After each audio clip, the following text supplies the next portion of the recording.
एक सेठ जी बड़े कंजूस थे। एक दिन उन्होंने दुकान पर बेटे को बैठा दिया और बोला कि बिना पैसे लिए किसी को कुछ मत देना, मैं अभी आया।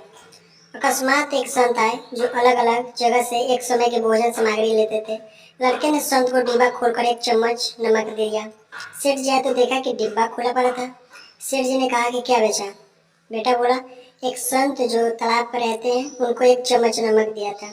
सेठ का माथा ठनका। बोले, अरे मूर्ख, इसमें तो जहरीला पदार्थ है। अब सेठ जी भागकर संत के पास गए। तब तक संत भोजन बनाकर भगवान को भोग लगाकर खाने की थाली लेकर बैठ चुके थे। सेठ जी दूर से ही बोले, महाराज रुकिए, आप जो नमक लाए थे नमक नहीं था बल्कि जहरीला पदार्थ था, कृपया करके आप ये भोजन न करें। संत जी बोले, भाई हम तो प्रसाद लगा ही लिए हैं, क्योंकि भोग लगा दिया है, भोग लगाकर भोजन छोड़ नहीं सकते। अगर भोग नहीं लगता तो भोजन बेशक छोड़ देते। ये कहकर संत ने भोजन को प्रसाद समझकर खाना शुरू कर दिया। सेठ जी के होश उड़ गए। वो रात भर वहीं बैठे रहे। सेठ को रह रह कर ये चिंता सता रही थी कि अगर संत को कुछ हो गया तो बड़ी बदनामी होगी। रात में अगर तबीयत बिगड़ी तो कम से कम वैद्य को दिखा देंगे। सोचते सोचते उसे नींद आ गई। सुबह रोज की तरह संत जल्दी उठ गए और नदी में स्नान करने लगे।